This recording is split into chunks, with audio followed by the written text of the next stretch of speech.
Hello friends, welcome to Defence Matrix. तो अपने previous video में हमने बात करी थी कि तिरस मार्क 1A की डिलेड डिलीवरी के लिए कौन रिस्पॉन्सिबल है, और इसमें कमेंट्स पढ़ के ऐसा लगा कि लोग एक्चुअली कंफ्यूज्ड हैं। इसलिए इस वीडियो में हम उस चीज़ को एड्रेस करने की कोशिश करेंगे, साथ ही साथ बात करेंगे कि इंडिया के लिए सेंसिबल वे फॉरवर्ड क्या है। तो यहाँ पर दो डिफरेंट सिनेरियोज को मिलाकर कन्फ्यूजन क्रिएट हो रही है। तो जनरल इलेक्ट्रिक द्वारा जो F404 इंजन की डिलीवरी में डिले करी गई हैं, ये पहले से ही इस्टेब्लिश्ड है। इसके बारे में हमने महीनों पहले बात करी थी कि 10 महीने की डिले यहाँ पर हुई है।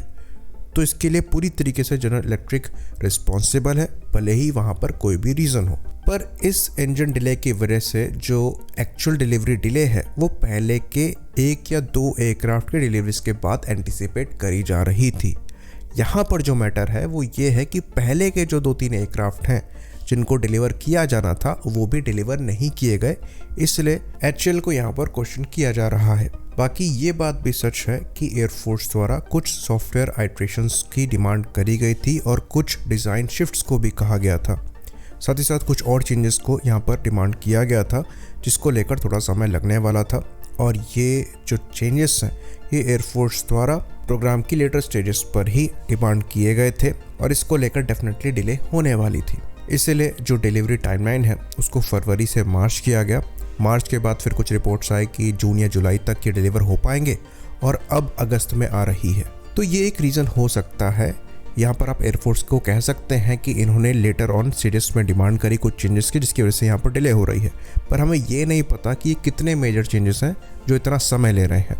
पर उसी समय पर एक और इंसिडेंट है जिस पर चर्चा होनी चाहिए, और वो ये है कि अगर आप शुरुआत से ही फरवरी की डिलीवरी को कोट कर रहे थे तो तिरस मार्क 1A का डिजिटल फ्लाइट कंट्रोल कंप्यूटर 19 फरवरी को एक तिरस मार्क 1A के प्रोटोटाइप के साथ क्यों फ्लाई करता है। ये चीज़ तो पहले हो जानी चाहिए थी, क्योंकि जो DFCC है ये लास्ट मिनट चेंज का पार्ट नहीं है, क्योंकि ये एक मेजर कंपोनेंट है। यानी कि यहाँ पर जो डिले है ये पहले से चल रही थी। एक और चीज़ जो यहाँ पर हम समझ नहीं पाते हैं वो ये है कि मुद्दा यहाँ पर डिले नहीं है, मुद्दा क्लैरिटी है। अगर आप 4-5 टाइमलाइंस कोट करेंगे तो क्रेडिबिलिटी आपकी अफेक्ट होगी। इतनी बड़ी ऑर्गेनाइजेशन जिसके पास अभी अच्छा खासा एक्सपीरियंस है, वो चीज़ों को एंटिसिपेट करके एक क्रेडिबल टाइमलाइन देने में सक्षम होनी चाहिए। अगर आप 2-3 टाइमलाइन कोट करेंगे तो आपकी क्रेडिबिलिटी पर क्वेश्चन उठाया जाएगा। तिरस मार्क 2 के साथ हमने ये केस देखा, AMC के साथ हमने ये केस देखा, जबकि वहाँ पर भी मल्टीपल रीजंस एग्जिस्ट करते थे और उनकी डिले के लिए अकेले एडा या फिर HAL रिस्पॉन्सिबल नहीं थे। तो ये क्लैरिटी आना ज़रूरी है और इस पर HAL को, एडा को और जितने भी गवर्नमेंट ऑर्गेनाइजेशंस हैं उनको काम करना ज़रूरी है। बाकी ये भी कहा जा रहा है कि HAL को बदनाम करने के लिए फेक न्यूज़ प्लांट करी जा रही है, इंपोर्ट लॉबी द्वारा ये किया जा रहा है। तो ये भी कहना गलत होगा, क्योंकि ये चीज़ लॉजिकली फिट नहीं बैठ रही है। अगर एयरक्राफ्ट पहले से ही ऑर्डर हो चुके हैं, 97 एडिशनल एयरक्राफ्ट ऑर्डर होने हैं जिसको लेकर एयरफोर्स क्लियर है, तो तेजस के अगेंस्ट में यहाँ पर इंपोर्ट का कोई और रूम एग्जिस्ट ही नहीं करता। तो यहाँ पर किसको फ़ायदा पहुँचाने की कोशिश करी जा रही है, क्योंकि कोई दूसरा ऑप्शन है ही नहीं। और एयरफोर्स द्वारा भी यही कहा जा रहा है कि कोई प्लान भी एग्जिस्ट नहीं करता है। तेजस की रिक्वायरमेंट है MiG-21 बाइसन्स को रिप्लेस करने के लिए। अब आते हैं इंजन पर। तो जो इंजन डिले है ये हमने पहले ही बताया कि ये नया मुद्दा नहीं है, ये कई महीनों से डिस्कस हो रहा है। 10 महीने की डिले यहाँ पर एग्जिस्ट करती थी, जिसके लिए पूरी तरीके से जनरल इलेक्ट्रिक रिस्पॉन्सिबल है। रीज़न उनकी साइड से कोई भी दिया जाए, उन्हें समय पर ये इंजन डिलीवर करने चाहिए। और इन इंजन डिले की वजह से जो पहले बैच में 16 एयरक्राफ्ट इस फाइनेंशियल ईयर में डिलीवर करने थे उसमें डिले होगी। ऑल्दो जनरल इलेक्ट्रिक द्वारा ये चीज़ कही जा रही है कि सितंबर से वो इन इंजन्स की डिलीवरी स्टार्ट करेंगे, और जो डिलीवरी रेट है ये 1 से 2 इंजन पर मंथ, यानी कि 1 से 2 इंजन पर मंथ हो सकता है। तो साल में करीबन 24 इंजन्स ये डिलीवर करेंगे, जो कि LC तिरस मार्क 1A के मैक्सिमम प्रोडक्शन रेट के इक्वलेंट है। बट ये चीज़ भी अगेन कही जा रही है और ये देखना बाकी है कि ये समय पर ये काम कर पाते हैं या नहीं। तो ये चीज़ हमने अपने पास वीडियोस में भी डिस्कस करी है कि US पर इतने इंपॉर्टेंट प्रोजेक्ट को लेकर राय करना कभी भी समझदारी नहीं है, क्योंकि वो आर्म ट्विस्टिंग के लिए फेमस है और वो डेफिनेटली इस इंजन की डिलीवरी को इंटेंशनली भी ब्लॉक कर सकते हैं, जो कि इस केस में नज़र नहीं आ रहा पर फ्यूचर में कर सकते हैं। और क्योंकि हम LC तिरस को 200 के अप्रॉक्स ऑपरेट करेंगे तो ये हमारे लिए प्रॉब्लमेटिक हो सकता है, क्योंकि इन इंजन्स को हम इंडिया में मैन्युफैक्चर नहीं कर रहे हैं। और हमें यहाँ पर कोशिश करनी चाहिए थी कि F404 के इंडिया प्रोडक्शन के साथ साथ हमें F404 के इंडिया प्रोडक्शन को लेकर भी एक एग्रीमेंट करना चाहिए था, क्योंकि ये इंजन हमारे द्वारा बड़े नंबर में इस्तेमाल करे ही जाएंगे। पर 2021 में हमने 99 इंजन्स का ऑर्डर सीधे सीधे प्लेस कर दिया, क्योंकि उस समय 97 एडिशनल तेजस मार्क 1 ऑर्डर किए जाएंगे ये पिक्चर में नहीं था। और अगर होता तो शायद यहाँ पर ऑर्डर संख्या बड़ी होती और हम उस समय इन इंजन को इंडिया में प्रोड्यूस करने को लेकर चर्चा कर सकते थे। तो यहाँ पर एयरफोर्स को भी कहा जा सकता है कि उन्होंने ये दूरदर्शिता पहले नहीं दिखाई। खैर, कम से कम ये चीज़ तेजस मार्क 2 और AMCA के लिए पहले से ही इंश्योर करी जा रही है, जो कि अच्छी बात है। पर तेजस मार्क 1 और तेजस मार्क 1A का क्या, जहाँ पर F404 इंजन इस्तेमाल हो रहे हैं।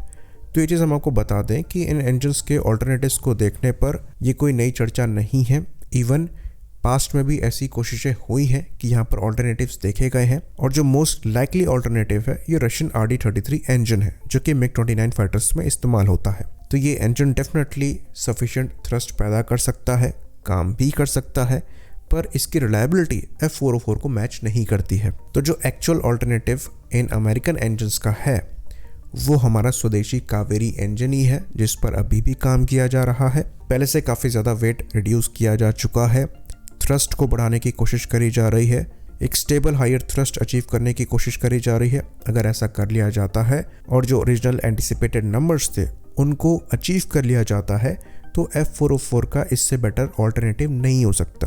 और ये चीज़ हम पहली बार नहीं कह रहे हैं, ये चीज़ हम पास्ट में भी कह चुके हैं। ये कावेरी इंजन पर काम करना इसलिए ज़रूरी है ताकि फ्यूचर में इन अमेरिकन F404 इंजन को हम इन इंजन से रिप्लेस कर पाएँ, क्योंकि F404 के रिप्लेसमेंट के तौर पर हम इंडिजिनस 110 किलोन्यूटन क्लास के इंजन पर काम कर ही रहे हैं। तो वहाँ पर हमारे पास इंडिजिनस ऑल्टरनेटिव होगा, पर F404 के केस में ये कावेरी के सिवाय और कोई नहीं हो सकता है। इम्पोर्टेड इंजन्स इम्पोर्टेड ही होते हैं, चाहे अमेरिका हो चाहे रशिया हो, प्रॉब्लम कहीं से भी आ सकती है। S400 की डिलीवरीज को लेकर हम रशिया के साथ भी इशू फेस कर रहे हैं। तो बहुत ज़रूरी है चीज़ों को एनालिटिकली देखना और प्रॉब्लम्स को समझना। यहाँ पर कन्फ्यूजन क्रिएट करके एक दूसरे को ब्लेम करके चीज़ें सॉर्ट नहीं होती हैं। डेफिनेटली इंडियन एयरफोर्स का जो एटीट्यूड है ये पहले से बदला है।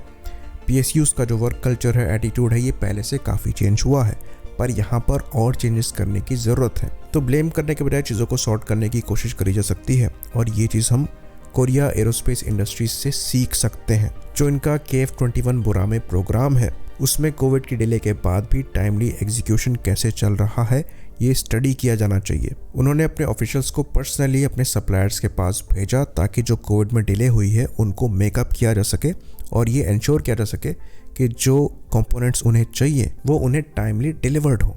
ऑल्दो HAL द्वारा भी यहाँ पर इंटेंट शो किया जा रहा है, वो भी ये कह रहे हैं कि प्लान B भी एग्जिस्ट करता है। हम कोशिश करेंगे कि पहले एयरक्राफ्ट की डिलीवरी के बाद बाकी जो एयरक्राफ्ट हैं उनकी डिलीवरी में डिले ना हो।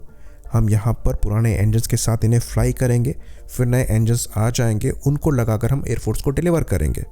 तो वो इंजन डिले को भी केटर करने की कोशिश कर रहे हैं, पर यहाँ पर अगर इम्प्रूवमेंट का रूम एग्जिस्ट करता है तो वो एड्रेस करना चाहिए, उसे कवर करना सही नहीं है। आई होप इन्फॉर्मेशन यहाँ पर क्लियर रही हो। इसी बात पर इस वीडियो को हम ख़त्म करेंगे। लाइक करिए, सब्सक्राइब करिए। जय हिंद।